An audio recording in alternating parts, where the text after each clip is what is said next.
Muy bien. Buenos días, buenas tardes, buenas noches, donde quiera que estén.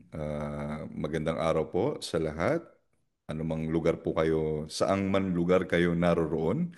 So today po ay pag-aaralan natin ang ating lesson or lesson 2 ay Spanish alphabet and sound. So again, this is an absolute beginner course for Filipino learners.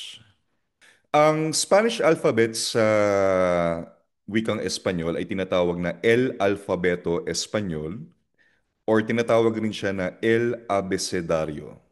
So when we talk about Spanish alphabet, we would say El Alfabeto Espanyol o El Abecedario. Sa Spanish alphabet, merong 27 letters sa modern Spanish alphabet. Nabawasan na ito and I will explain later why. But basically, lahat ng English letter sa alphabet plus the letter N. So merong 5 vocales or 5 vowels at meron rin namang 22 consonantes, 22 consonantes or consonants. Okay. So babasahin ko po isa-isa yung mga letra, no, kung paano sila tawagin or bigkasin sa wikang Kastila. So, yan. Repeat after me, oh? O repeat with me. Repitan conmigo, no, hermanos. A, B, C, D, E, F, G, H, I, J, K, L, M, N, Ñ, O, P, Q, R, S, T, U, V, W, X, Y, Z. Muy bien. So again, sa Spanish language, meron tayong 5 vocales or 5 vowels. A, E, I, O, U. So madali lang yan para sa atin kasi 5 lang ang tunog sa wikang Espanyol. Parang Tagalog, A, E, I, O, U. Yun lang naman ang pronunciation ng vowel sounds sa Spanish. So, algunos ejemplos, some examples.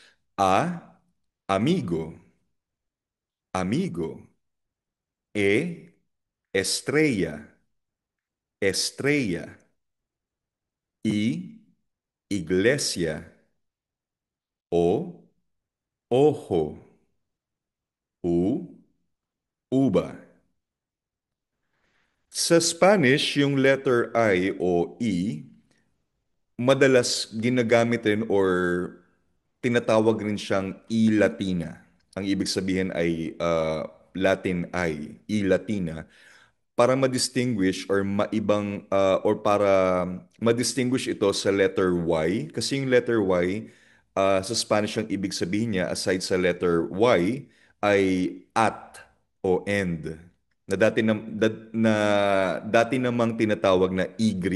So mas tarde, i-explain ko sa inyo na yung rules, ibang katawagan sa bawat letter. So consonantes, let's go to consonantes. Oh, repeat with me, ah. Repitan conmigo.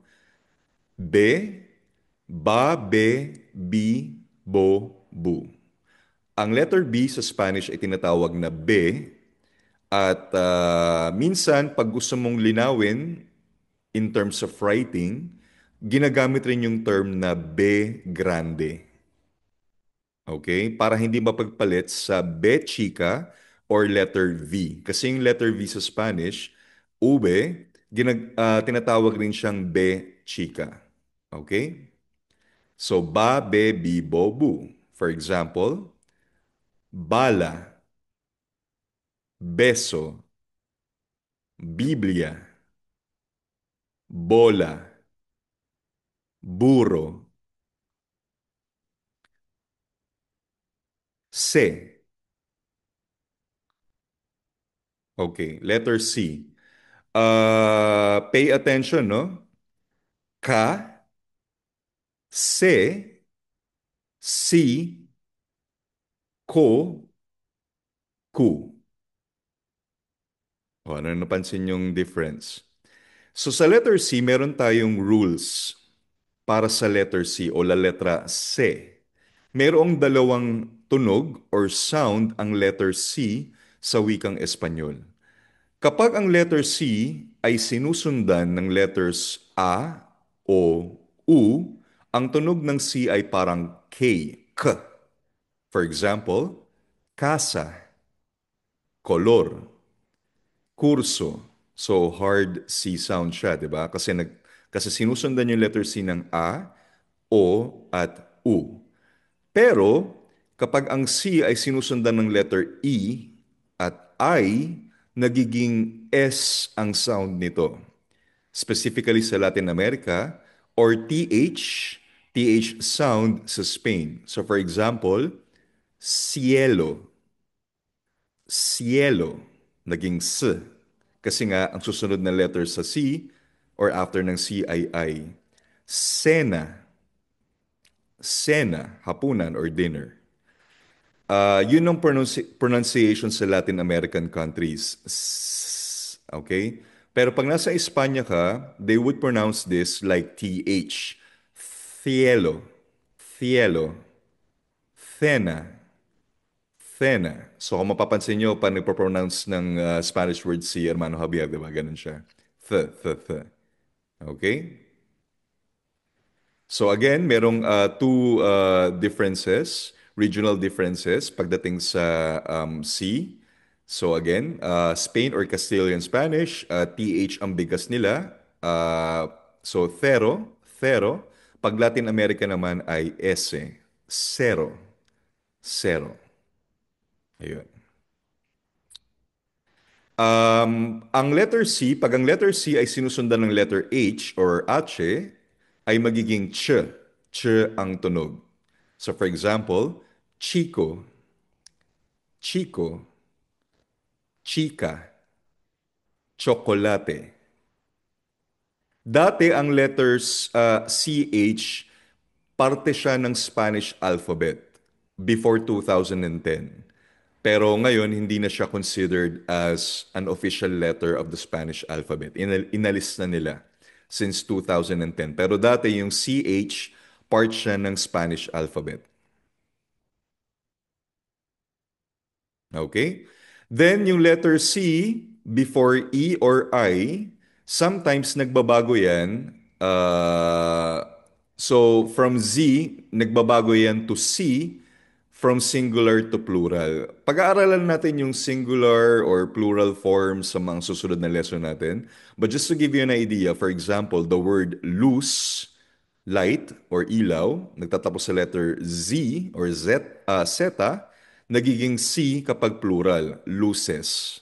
Or feliz, masaya, nagtatapos sa Z, pero pag ginawa nating plural, felices, nagiging letter C. So again, some examples of letter C, casa, cero, cine, cosa, curso. Next, letter D. Da, de, di, do, do. Nagahang yung ano ko. Okay. Ano ba yung mga rules sa letter D o D? Ang letter D sa Spanish ay mas magaan or softer than in English. It is pronounced like the English D in dog when it's at the beginning of a word or after N or L. So parang D rin ng Tagalog. So for example, dia, dia. May, dia. Cuando, cuando.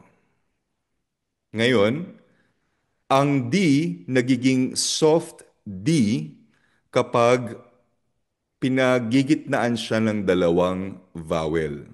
So ito yung pagkakaiba niya sa Tagalog. So for example, ang word na nada, nada, so kung mapapansin niyo hindi ko siya binigkas ng nada na madiin. Kapag ang D ay nasa pagitan ng dalawang vowels, ah, mas soft siya. Okay? Hindi siya masyadong madiin na D. Nada. Nada. Hindi nada. Nada. Ayun. Soft D siya. Okay? So, cada día. Cada dedo. Okay? Sa Spain, mas malapit na sa TH yung D sound nila. So, nada. Okay?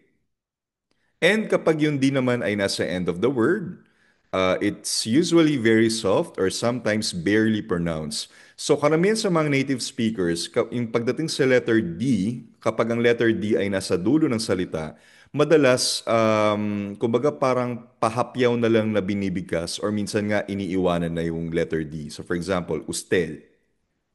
Hindi nila masyadong binibigkas yung D. Usted. Tayo lang naman yung ganun, di ba? Pero sa kanila, pwedeng usted. Hindi masyadong kinukompleto yung D sound. Verdad? Verdad? Hindi masyadong D na madiin. Madrid. Madrid. Ayun. So other examples, dado, dedo, dieta, donde, duro. Muy bien. Siguiente. La letra F. Fa, fe, fi, fo, fu. Por ejemplo, fama, feliz. Ang letter Z sa Spanish ay binibigkas na parang S. So hindi siya feliz. Nope. Feliz. Parang S lang yan. Filipino. Photo. Fuego. Siguiente. Next. La letra G. G. So napapansin nyo yung H sound. G. Ga, he, he, go, gu. Oh, napansin niyo yun? He, he. So meron tayong rules sa letter G. Ang tunog ng G sa Spanish ay nagbabago depende sa kung anong vowel ang kasunod nito. Parang letter C kanina. So kapag ang letter G ay sinusundan ng A, O at U, hard G sound siya. So for example, gato, gato, pusa. So G, matigas na G sound kasi sinusundan ng letter A.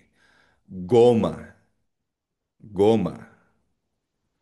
Gusto, gusto.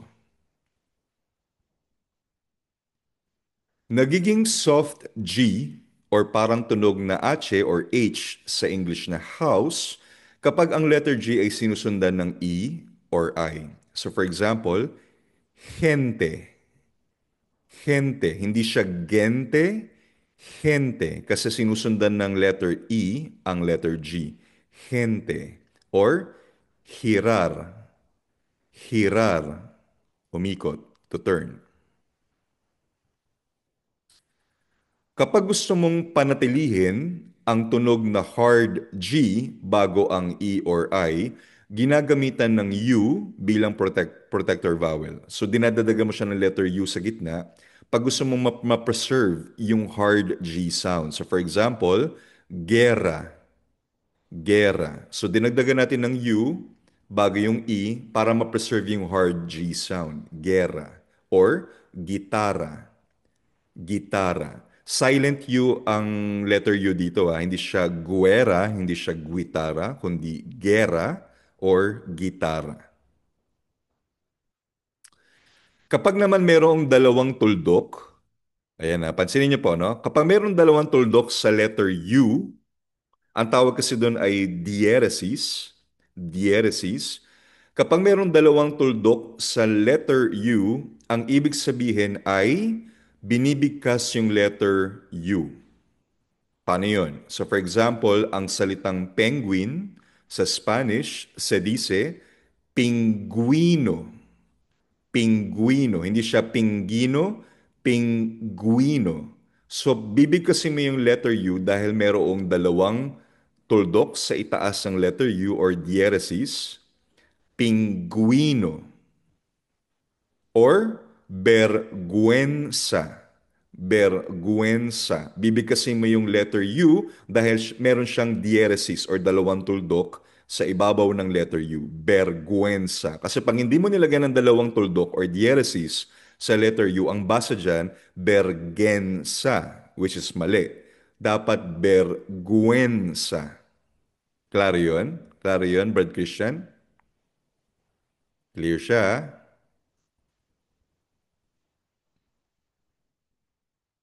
Okay. So again, ga, go, gu. So hard G dahil ang susunod sa letter G ay A, O, U. He, he, magiging soft G dahil sinusundan ng E and I or E, E. Magiging hard G, silent U. Ge, gi. At magiging hard G, pronounce U kapag mayroong diaresis ang letter U. Gue, gui. Muy bien.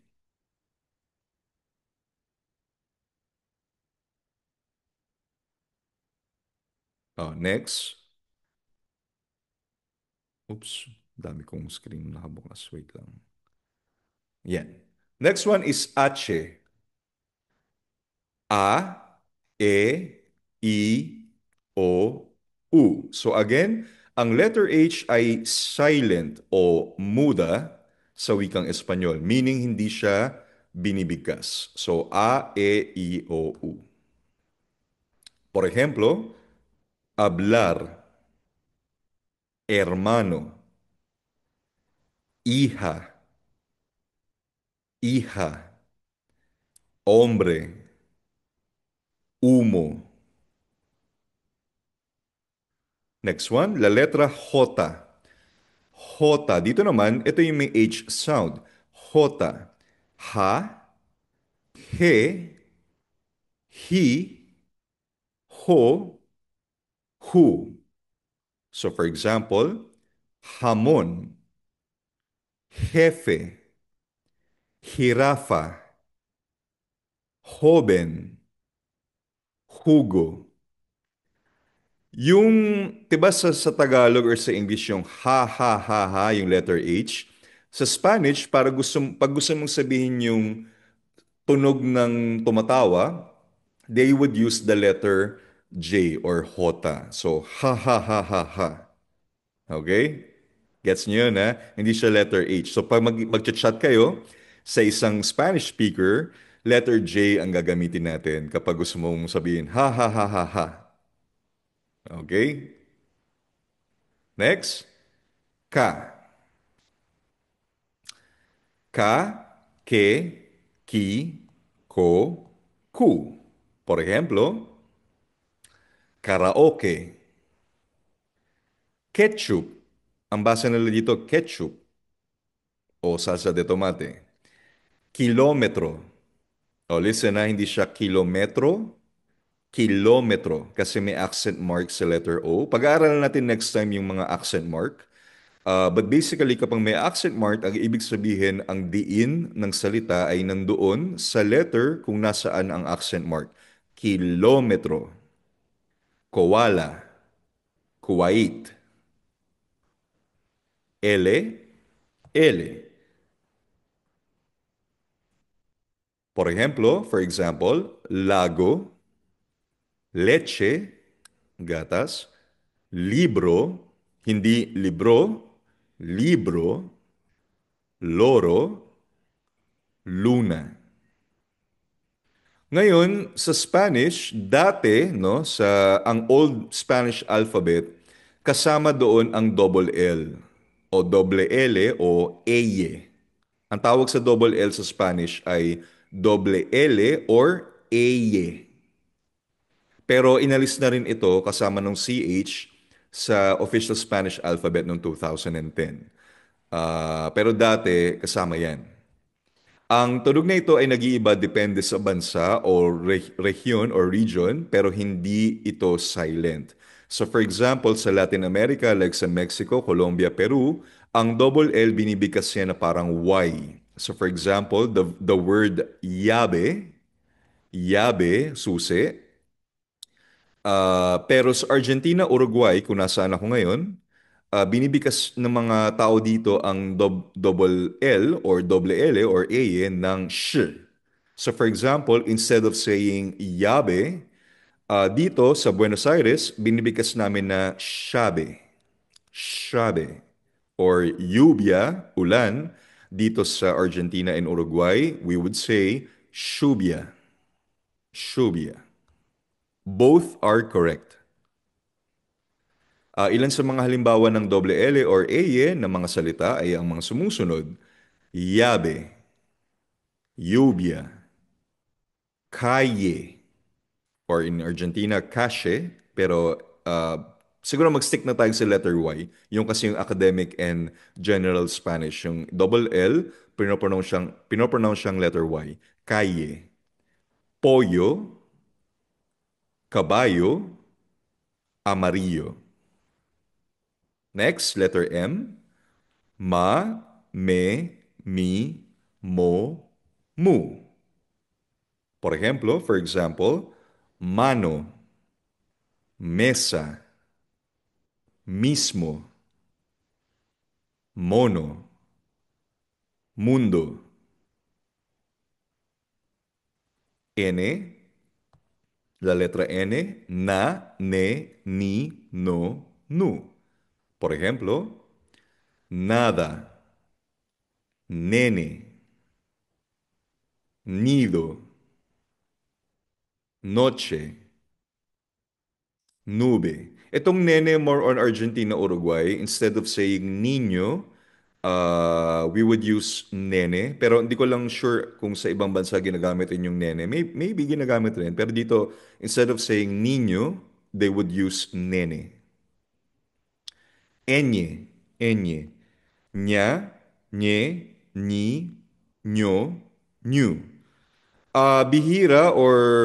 Bihirang gamitin ang letter enye o la letra enye bilang simula or simulang letra sa isang salita. Normally, nasa gitna yan. So for example, bañarse, enseñar, niño, sueño, muñeca. Next, la letra P, pa, pe, pi, po, pu.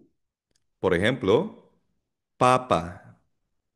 Ang papa may dalawang kahulugan. Pwedeng patatas o pwedeng papa sa Roma or tatay, papi. So, pwedeng el papa o la papa. So again, kailangan natin pag-aralan yung gender rules kasi pwede mag-iba yan, no? Depende sa gender, yung meaning. But again, papa, pero, piso, poco, puro. Next, la letra Q. Q.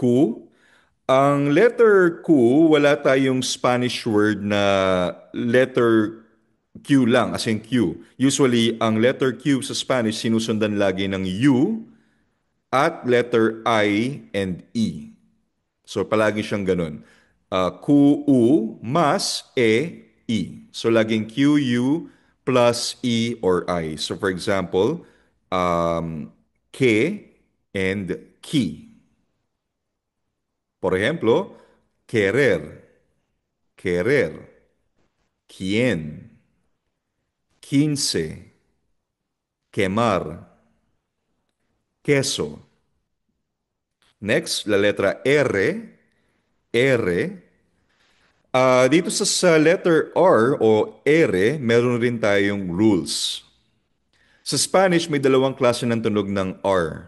O ito makinig kayo kasi sa Tagalog, isa lang ang tunog ng R natin. Pero sa Spanish, merong isang malambot or soft R at meron namang isang malakas or gumugulong or rolled R. R. So yung soft R, mabilis na R. Katunog ng Tagalog natin na R. 'Di ba? Marangal, marungis. Ganun lang, R. Hindi siya exaggerated, normal. So ginagamit itong R na ito, yung soft R, kapag ang R ay nasa gitna ng dalawang vowels. For example, pero, caro, or nasa dulo ng salita. Amar, comer. Now, ito yung medyo challenging sa mga hindi Spanish speaker, sa mga nag-aaral ng Spanish. Yung strong or rolled R. R. R. So for example, ang letter R, kapag ang simula ng salita ay letter R, ang basa dito ay hindi rojo, rio, rapido, kundi rojo, rio, rapido. Yun. Napansin niyo yung difference? Strong or rolled R ang tawag dyan. Kapag naman merong doble R or dalawang R sa gitna, ang basa rin doon ay strong or rolled R. Pero, caro, tierra.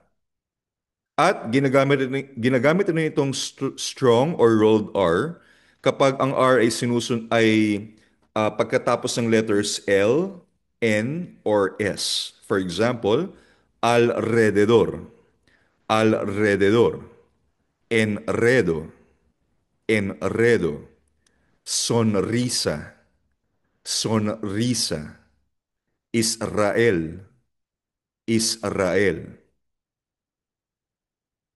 Okay? So paano ba bigkasin itong rolled R? So i-vibrate mo yung dulo ng dila mo or sa ibabaw ng ngipin. So R, R. So pwede mong practicein yung tunog na dr, dr, dr, dr.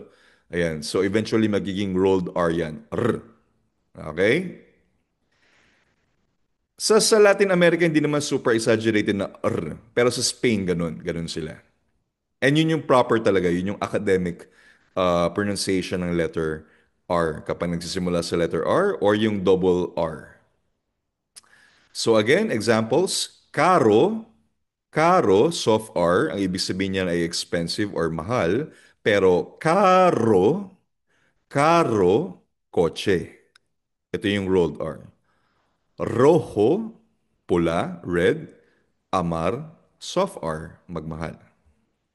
Next, sa, se, si, so, su, la letra S.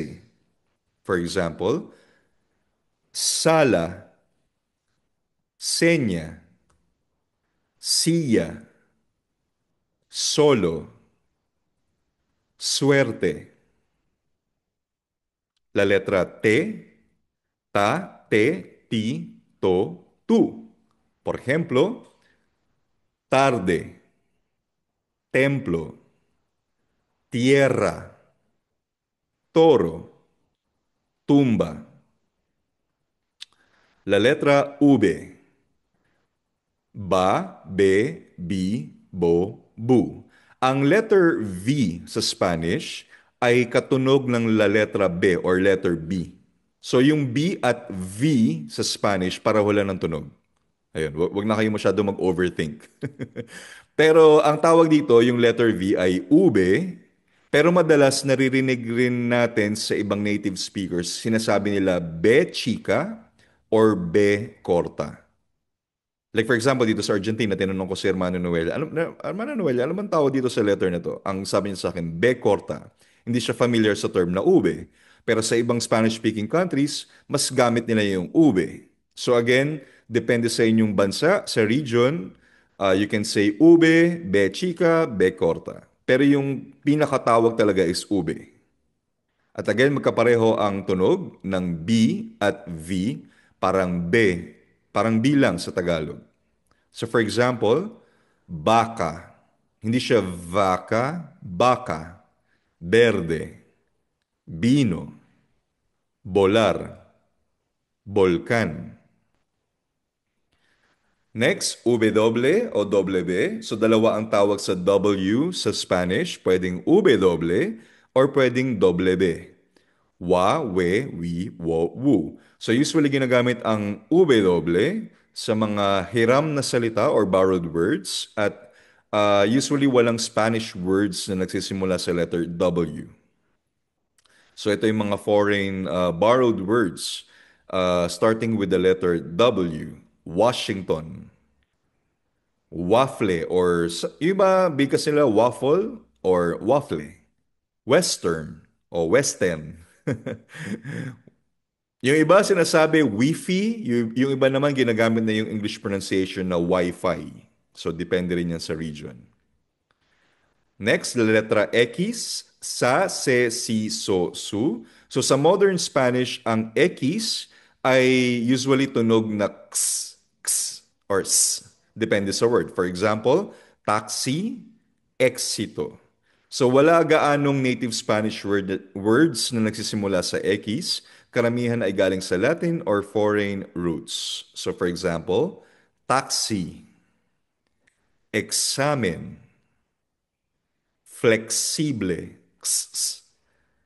ekstranghero. Ang X pwede rin siya maging J or H sound tulad ng Mexico. Mexico. Y, ya, ye, yi, yo, yu. Ang Y sa Spanish ay tinatawag na Y dati, pero ngayon ang official na tawag sa letter Y sa Spanish ay Ye. According sa Real Academia Española or Royal Spanish Academy. Itong Real Academia Española, ito yung parang governing body. Sila yung magde-decide kung ano yung official at hindi official na Spanish word. Kung ano yung official na Spanish grammar at hindi Spanish grammar. Kasi nga 'di ba, ang daming bansa na nagsasalita ng Spanish, so dapat merong isang governing body or institution na nagko-control at nag-a-approve kung ano ang tama at hindi sa Spanish grammar at sa Spanish language in general. So ngayon ang tawag talaga dito ay ye, yung letter Y, ye, pero halos lahat ay sanay pa rin na gamitin or tawagin ito na Y, especially sa Latin America. So examples ng la letra Y o Y, ya, ayer, yo, yoga, yugo.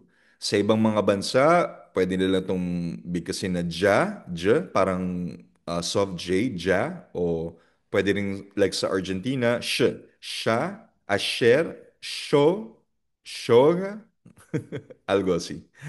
Okay? And por último, Z. La letra Z or letter Z, sa, se, si, so, su. So ang la letra Z or Z, may dalawang pronunciation yan. Depende kung nasa ang bansa ka. Kung nasa Spain ka, tulad ng letter C kanina, la letra C, ang bigkas nila sa letter Z ay parang TH. So for example, zapatos. Binibigkas nila na parang TH sound. Zapato. Zapatos. Zanahoria. Carrots. Pero sa Latin America, kung nasaan tayo, madali lang. Letter S lang yan. Sapato. Hindi siya zapato. Walang Z sound sa Spanish. So S yan. Sapato, zanahoria. Okay? So yun yung major differences between Spain at Latin American Spanish. So ang letter Z kapag sinusundan ng A, O at U, again, letter S ang sound, sapato, sona, sumo. Yung sumo ay hugo. Yung hugo kasi or juice, ginagamit niya sa Latin America. Sa Spain, ang tawag nila sa juice ay sumo. Okay? Surdo, kaliwete, surdo. Ah, ayun. Pero kapag ang letter E or kapag ang Z ay sinusundan ng E or I, nagiging C, letter C. Hindi siya pwedeng ZE. Zero, sima.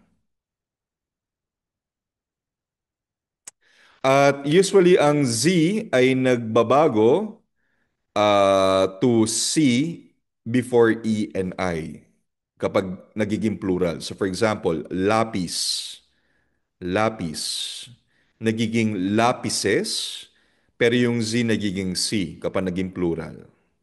Feliz, nagiging felices kapag naging plural. Cruz, nagiging cruces kapag plural. So, more on plurality rules sa mga susunod na lessons natin. So again, some examples. Repeat after me. Sapato, sona, pas. Hindi siya paz, pas. Parang S lang. Azul, cabeza, luz, cruzar. Okay? And again, digraphs or digraphos sa Spanish. Na-mention na natin yung lima kanina, no? Ang digraph or digrapho ay kapag dalawang letra ay bumubuo ng isang tunog lang. So, halimbawa sa Spanish may mga pares ng letra na lagi mong binibigkas bilang isang tunog, hindi hiwalay. So, kanina nabanggit ko yung CH. So, ang sound niya ay magiging che, di ba? Chico. Yung double L magiging Y, yabe. Yung double R, pero. Yung GU before E and I, gitara, pingguino. And yung QU before EI, keso, quinto. So ito yung mga tinatawag nating digraphos or digraphs. So again, review natin yung mga pronunciation ng Spanish alphabet o el abecedario en español. O repeat after me. A, B, C, D, E, F, G, H, I, J, K, L, M, N, Ñ, O, P, Q, R, S, T, U, V, W, X, Y, Z. Sige nga po, Brad Christian, pakibasa nga po ang ating Spanish alphabet, please, por favor.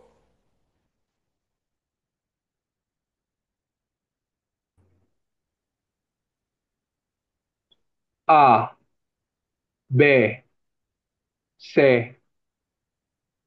D, E, F,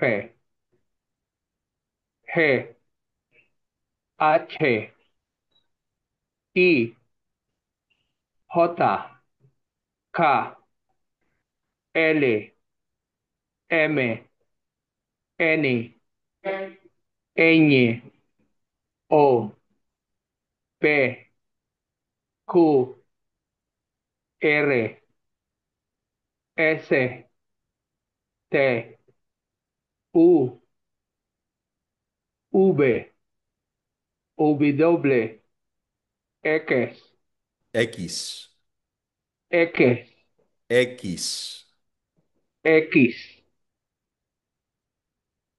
Y, Z. Muy bien. Hermano Dan, por favor, lea el alfabeto español, Brad Dan. Sige po. A, B, C, D, E, F, G, H, I, Oh, again, letter G, He. G, oh, sorry po. G nga pala. G, H, I, J, K, L, M, N, N, O, P, Q, Mm. R, S, T, U, V, O, V, W, X, Y, Y, Z. Seta. Hindi siya Z, kundi para siyang Ah, S. Seta. Z. Tapos yung ube, hindi siya uve, para siyang ube, UB. Parang bilang siya. V, Ube. Yung sound ng B at V, V, pareho lang. B. Hindi siya V, hindi siya nagva-vibrate. B. Explosive sound siya. Ube. V, Okay? V. Yun.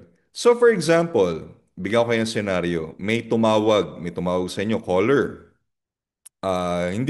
Sinabi niya, hola, mi nombre es Rosembao y he visto tu programa en la televisión.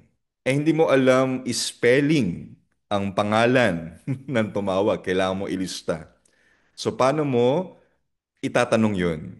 So dun sa scenario na yun, very important na ma-memorize mo ang Spanish alphabet para masulat mo yung spelling. So, una, paano tatanungin, paano sinusulat ang pangalan mo? Or paano sinusulat ang apelyido mo? Paano sinusulat ang address mo? O ang street o pangalan ng kalye nyo? O pangalan ng syudad mo? O ang email mo? So the question, itong isang useful question na pwede natin gamitin, ¿cómo se escribe? ¿Cómo se escribe? How do you write or how is it written? Tu nombre, pangalan mo, tu apelyido mo, tu dirección, address mo, el nombre de tu calle, ang street o pangalan ng kalye nyo, el nombre de tu ciudad, tu correo electrónico. Entonces, ¿cómo se escribe tu nombre? Ayun. Paano sinusulat ang pangalan mo? For example, narinig ko yung pangalan mo. Hindi ko maintindihan. Gusto kong isulat yung spelling. ¿Cómo se escribe tu nombre? Ayun. Okay? So, paano mo sasagutin? Se escribe. So, for example, ang pangalan ko ay Rene. O, tinanong ako, ¿cómo se escribe tu nombre? Tanongin mo nga sa akin, hermano Dan, Brad Dan, paano ini-spelling ang pangalan ko? Paano isinusulat ng pangalan ko? Hermano Asen, ¿cómo se escribe el nombre? Again. ¿Cómo se escribe tu nombre? Hermano Asen, ¿cómo se escribe tu nombre? Se escribe R-E-N-E. Ayun. So kung ang name ko Rene, ganun ko sasagutin. Se escribe R-E-N-E. So for example, ¿cómo se escribe tu nombre? So kung ang nombre mo ay Ana, se escribe A-N-A. Kung ang pangalan mo ay Miguel, se escribe M-I-G-U-E-L.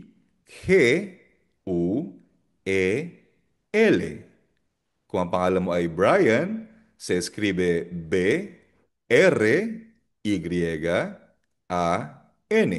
o se escribe A-R-S-I. O, hermano Dan, ¿cómo se escribe tu nombre, hermano Dan?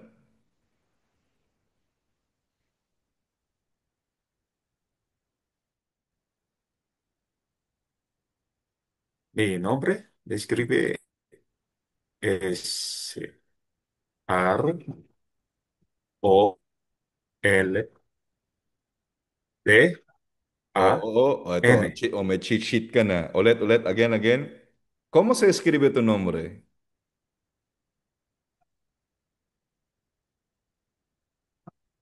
Yeah.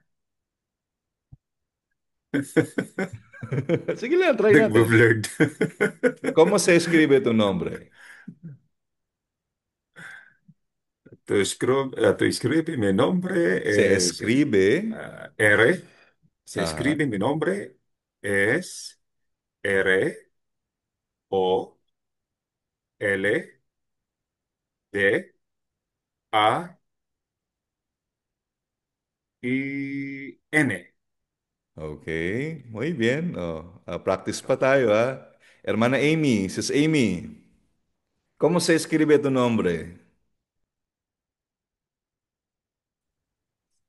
Se escribe A M Y. Ok, muy bien. Hermano Lance, ¿cómo se escribe tu nombre? Se escribe ah, Lance. Muy bien. Hermano PJ, ¿cómo se escribe tu nombre?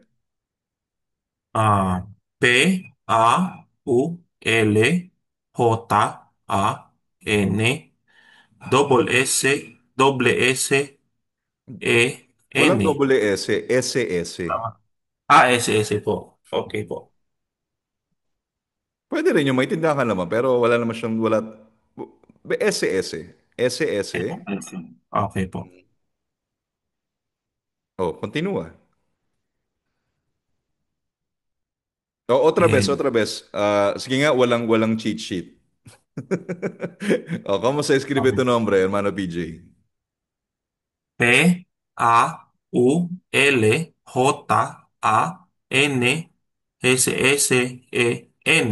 Ok, muy bien. Hermano Moisés, ¿cómo se escribe tu nombre?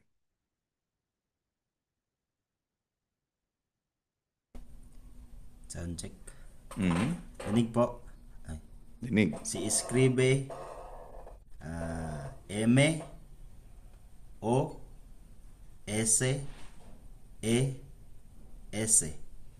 Di ba kulang? Otra vez? Sakto. Si escribe M Y U S E S. Parang iba na yun. Ano mas may... Moises. Oh, Tama ba? ulitin mo. Ito, may cheat sheet ka. Oh, ¿cómo se escribe tu nombre? Si escribe M Y U O S E S. Kabaligtad. Ay, Moises. Ayun. Ok. baliktad pala. Muy bien. Fin de la lección.